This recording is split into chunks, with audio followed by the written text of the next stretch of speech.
Good morning, and what a pleasure it is to be here this morning as the first keynote speaker addressing you. It's my pleasure to be involved in the second of the World Nursing Conferences. Last year was a great success, and I'm sure by looking at the, having an opportunity to look at the papers that were received for this year, again, this I'm sure is going to be a fantastic conference. As Ellie said, my name is Associate Professor Kewley. I'm from the University of Newcastle in New South Wales, Australia. It's unfortunate having to use this microphone, but the room might be a bit too big to project without it, because I always feel like I'm going to end up doing some karaoke or calling bingo or something like that, and that wouldn't be very pleasant. Anyway, this morning, let's get into first presentation. So what I'd really like to do is to just talk this morning about interprofessional training and collaborative practice. Why is it so difficult? The odyssey continues. Now, you might not think it is difficult, but I'm certainly, from my experience, trying to establish meaningful interprofessional education is incredibly difficult. Some of the work I'm going to put up this morning really is coming out of some foundational work that we're doing within my university, within the Faculty of Health and Medicine at the University of Newcastle. And it really comes out of a major literature search which we have just recently completed. And so really, the other thing also about what I want to present this morning, this will be perhaps a little controversial. I'm hoping it will get us actually discussing this, and certainly please feel free to challenge me on anything that I say this morning. I expect to be challenged, because this is purely me putting up my interpretation from the literature of where we're up to internationally from an IPE point of view. So what I want to do is to really look at the enigma of interprofessional education, interprofessional learning. Where are the footprints? After doing a major systemic review, looking through all of the literature, it's certainly evident within academia that we're really big on writing in this area. There's no doubt about that. There's some fantastic literature out there. But where's the footprints on the ground that indicate we're actually putting it into practice? We work within teams, but we have a tendency to train within what I would class as silos, that is individual disciplines. If I look at what's happening around the world, the best I can describe is that IPE or IPL is actually being applied piecemeal. It's on the margins of mainstream curriculum. But before you challenge and say, but we're already doing it, there's no doubt it's happening. There's good evidence of it happening in the US. There's good evidence of it happening in the UK. There's some fantastic work happening in Canada. And there's some beginning work happening in Australia and New Zealand. But it is still piecemeal, and it seems to be a struggle. So why is that? So what I want to do today is to basically deconstruct IPE. I'm going to call upon Basil Bernstein, a sociologist, his work in how he looks at these sort of systems. I'm also will be coming from what is very much a systems theory, and also I think some of this difficulty in getting good IPE, getting our different disciplines training together and learning together. I think what I need to do is to call upon also organizational theory, because in there I think lies one of the problems. So what I want to look at is the structure of knowledge and the impervious professions, our professions. So it's really the structure of knowledge that I am going to make as my main thesis, my main argument this morning, that it's how we structure knowledge, our professional knowledge, that is the problem to preventing what should be the obvious thing, and that is having excellent interprofessional education, working within teams. I think it would be true to say that the structure of knowledge creates the formation of our professional identities. It's our knowledge base that makes us the professionals who we are today. And that's important. Specialized knowledge created within a discipline, I would argue, though, creates, and I want to use this word, inwardness, and I'll keep coming back to it. I would argue that the specialist knowledge created within disciplines creates an inwardness, an inner dedication. And that's taken from Bernstein's work, and I would agree with that. This structure of knowledge or inwardness creates a privileged status. That's doctor, nurse, lawyer, whatever it might be. And it gives legitimacy to the claim of expert based on exclusive possession of specialized knowledge. So it really gives us identity. That's good. That's what we do want.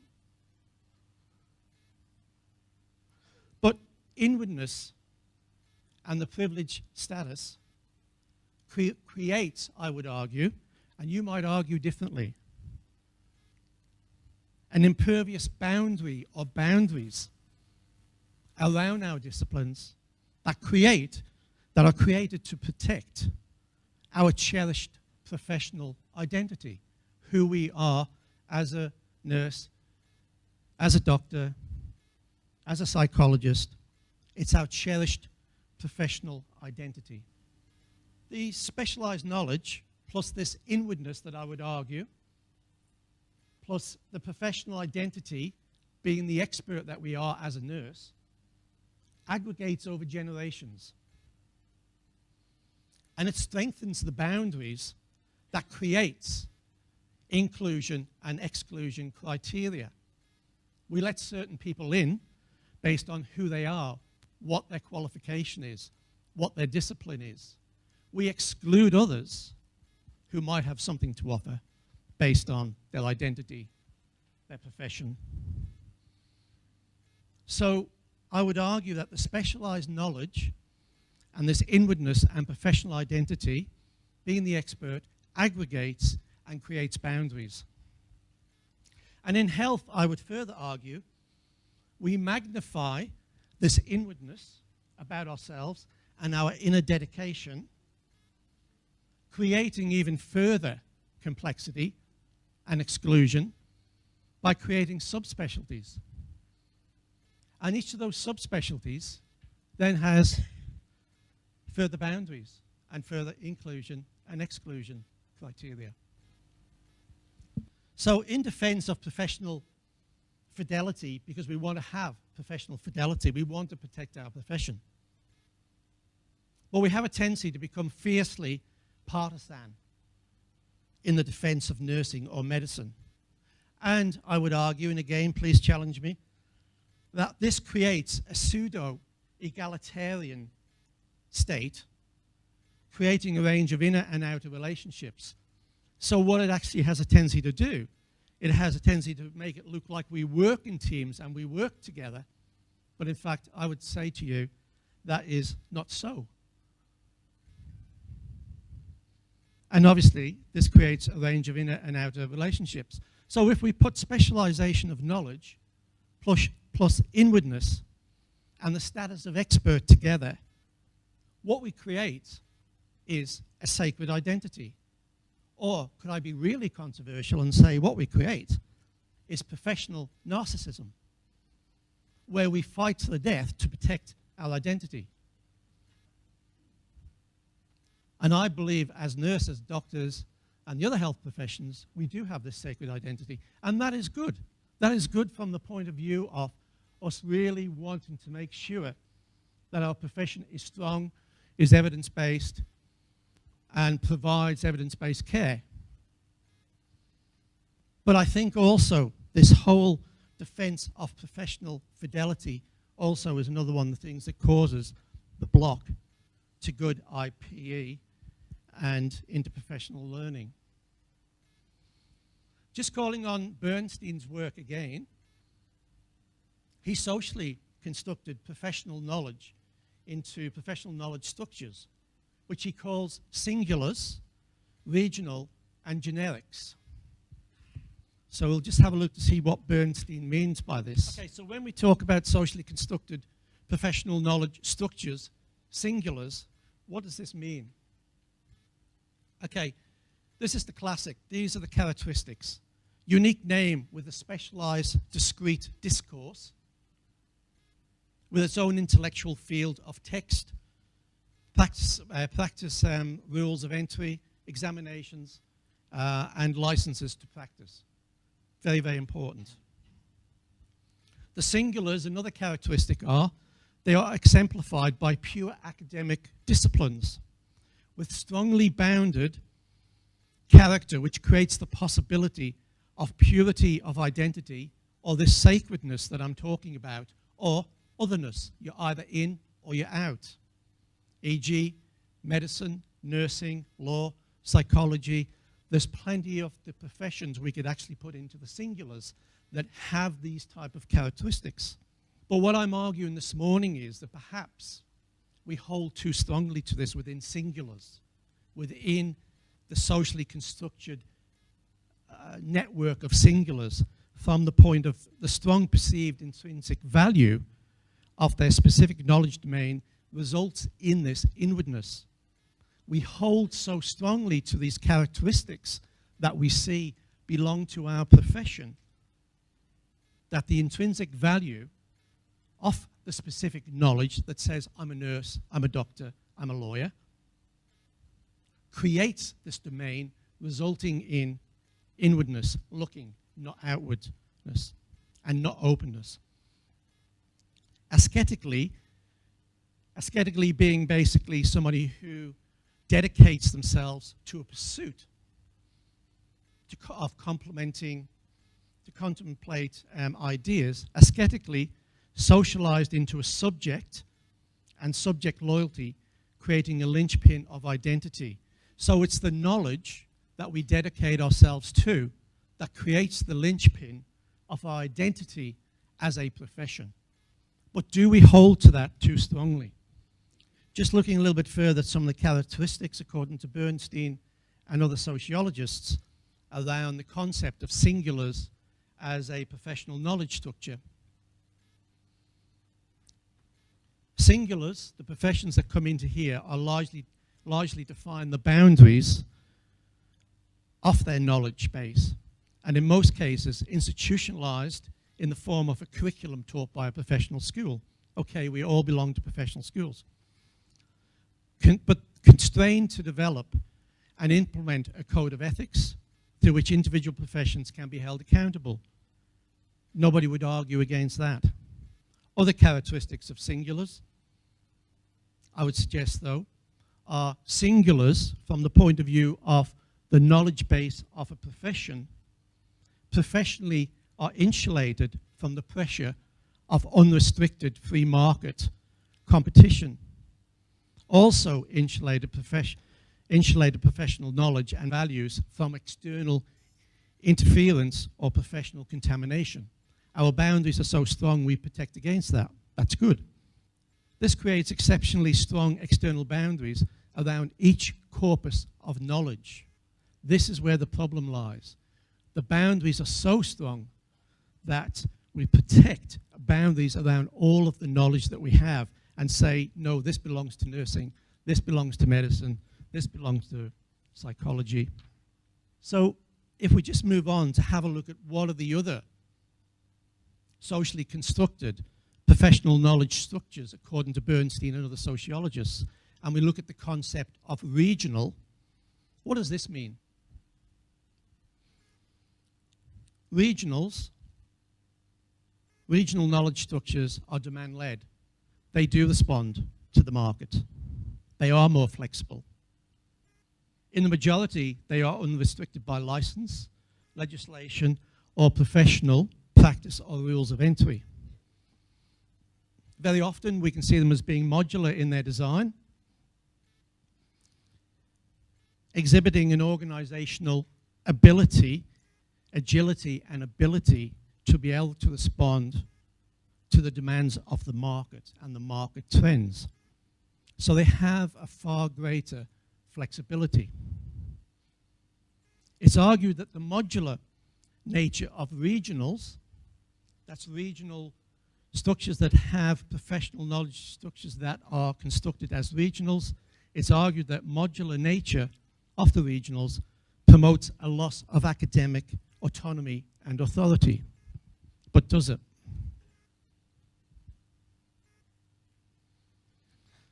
If we look at the third socially constructed professional knowledge structures according to Bernstein and others, we can see the generics. And the one example I put up here, which everybody would be familiar with, that would probably fit into this today, are MOOCs, the massive online open courses. Generic, unlike the singulars and the regions, the generic knowledge structures generally have the following characteristics. I have said here they sit outside of the formal curriculum. Many are directed at extra educational experiences. Originally sat within further education and but not universities, but that's not so for the MOOCs obviously. The MOOCs do sit within, are being led by the university sectors. And they are linked explicitly to perceived demands from the market. And they are structurally flexible. They're there and available for everyone. So what I'd like to do is just really look at, for a few minutes, the DNA of professional fidelity. Okay, here we have, what I'm trying to depict here is, this could be any profession. Let's say it's nursing, or we say it's medicine. So what I'm arguing this morning and putting forward to you as my thesis is that socially constructed professional knowledge structures of singulars, this is what we look like. We have impermeable professional membranes. We let certain people through that membrane and others not. We let certain knowledge through the membrane and certain knowledge is excluded. This is what creates the inwardness that I'm arguing this morning and the privileged status and the legitimacy of expertise, of expert. And attached to that, we have an inclusion and exclusion criteria. And what I put to you this morning is, this maintains our sacred identity. And you might say, that is okay. And it is important because as a profession, we have got to have, to a degree, boundaries in the professionalism around us, and we don't want to lose the identity of nurse. But what does this do? What does this DNA of professional fidelity do today to our learning, and how does it fit with industry? We are training people to work within teams, and a team is more than just working as a nurse or working as a doctor. So, knowledge relationship and the professional inwardness. Here we've got a swarm, it could be said, of singular professional knowledge structures. Health profession A could be medicine. Health profession B could be nursing. Health profession C could be perhaps psychology. I'm not too sure, and on it goes, but I think you'll probably understand where I'm coming from. So on one hand, we would say that's a team. And I would argue with you that's a loosely coupled team. Because each section, each group within that team have got inclusion and exclusion criteria. And from that diagram would suggest still have impervious boundaries that do not allow for the freedom of knowledge to move comfortably across those different groups. So that could actually be a team working in a hospital. But is that a team? Or that could be your Faculty of Health and Medicine, where your students are actually training. So the basis of my argument today is, from spending a considerable amount of time looking at all the literature out there around looking at interprofessional education and interprofessional learning, notwithstanding, I think we're doing some excellent IPE and IPL, and I've highlighted in some of the countries where I think it's working very strongly and it's really starting to develop. But I would say that if you look at the amount of literature that's out there coming out of the academic world, this world, We're doing a lot of talking, but there's not much walking. There's a lot of people writing and getting their publications up on this subject, but very few of those people are actually leading it on the ground and making it real. That's what the literature would suggest. So if we look at this here, what I've tried to depict here is recontextualizing professional fidelity of singular knowledge structures. So moving us from not just the pure singular structure, but to a more hybrid. If we can move to a more hybrid, is what I'm arguing, which allows our membrane of our profession to be a little bit more permeable, then we will really move into interprofessional education. We will really move then into true team performance.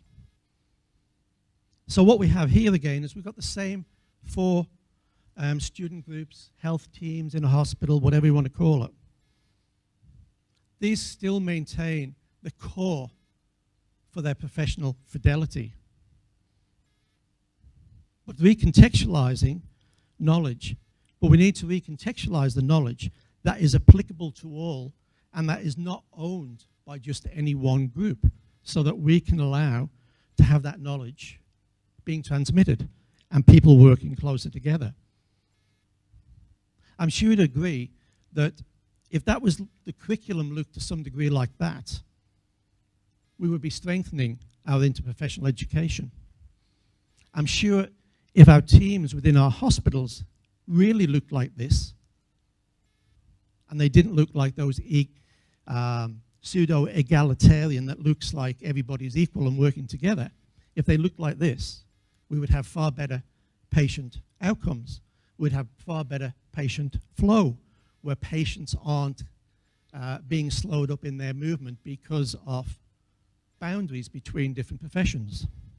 So after really looking at all of the literature, in starting to look at how my faculty of medicine, of health and medicine at the University of Newcastle in Australia, how we can really move ourselves out of what is really just, I would argue, silo-based training of professions.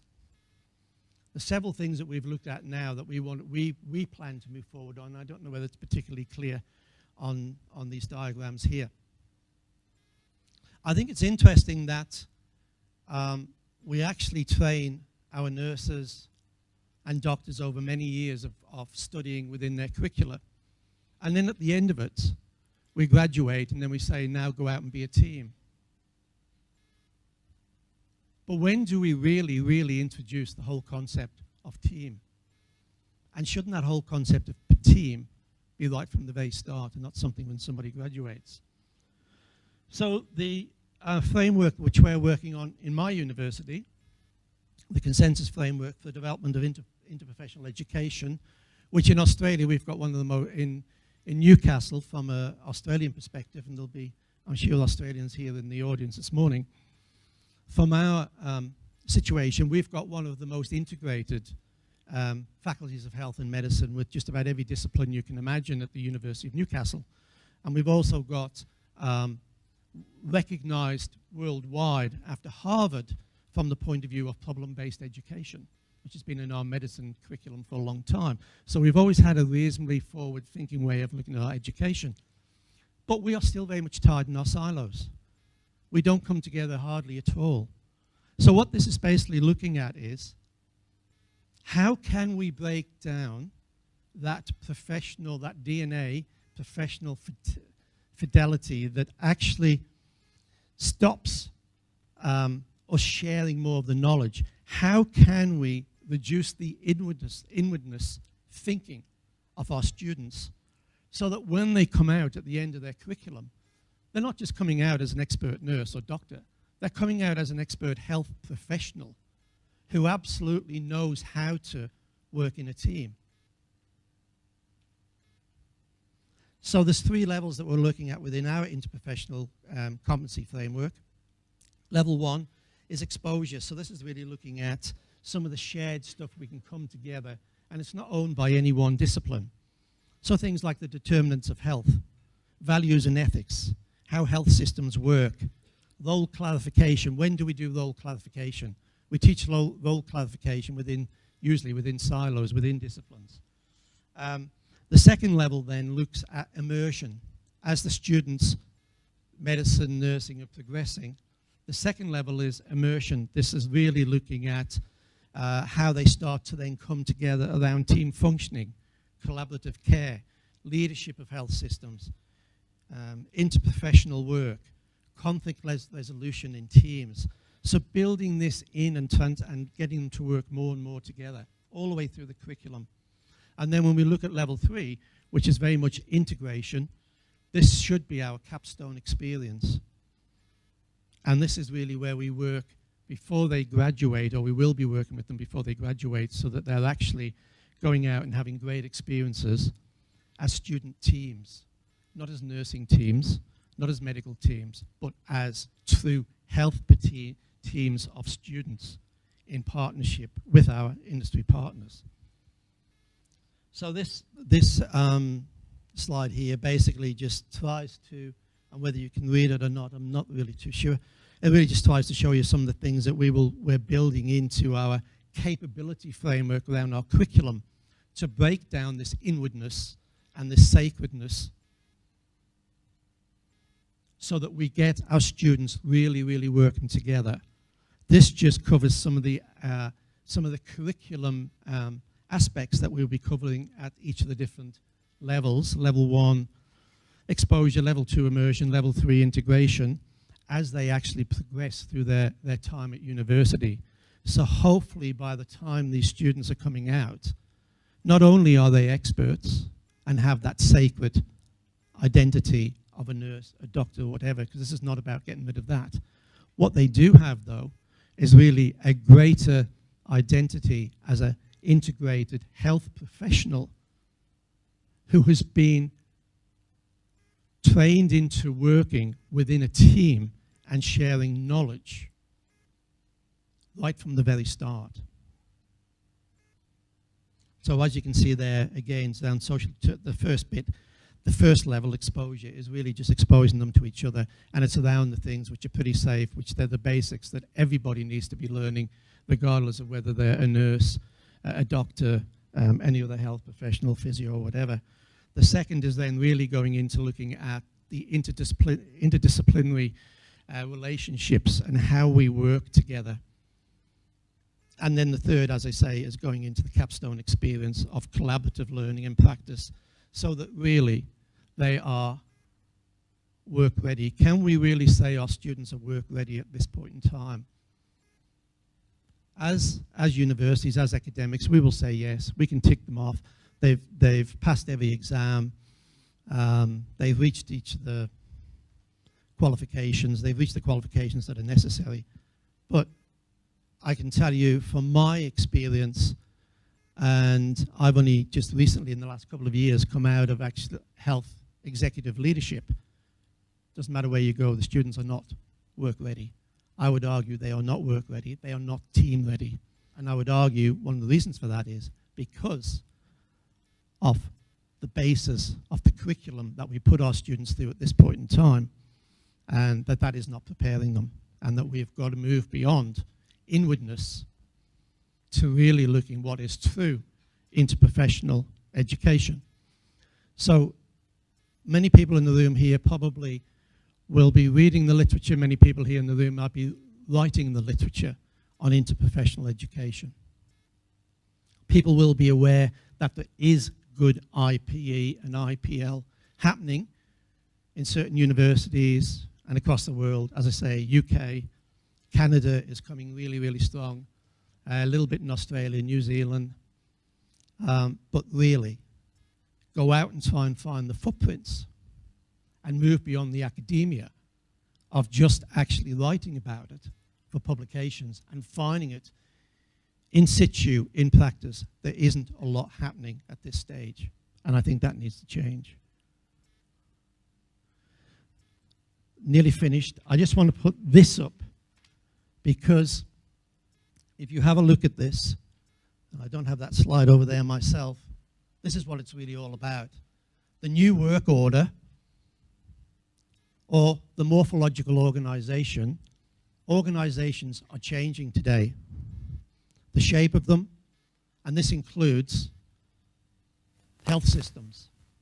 The old bureaucracy of the rigid structure based on control, impervious, slow to respond to the environmental changes, traditional roles of sacred identities, all of that is what's interfering with the health system today.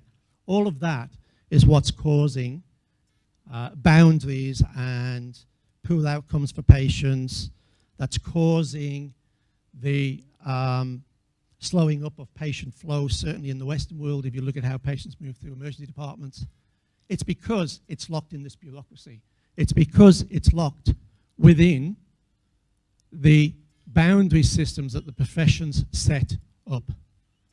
The new organizational structures that are coming through are morphologically strong, as we see here. Flexible structures, autonomy within boundaries, permeable membranes, organizational agility, and professional identity slightly blurred while still maintaining the sacred identity of the profession. And I just want to put that up as just as a bit of an advert. In March 29th to April the 1st, 2015, we have the first Asian Medical Education Association meeting outside of Asia happening in Newcastle through my university, New Directions in Patient-Centered Medical Education. Please, we'd love to see you there in Newcastle.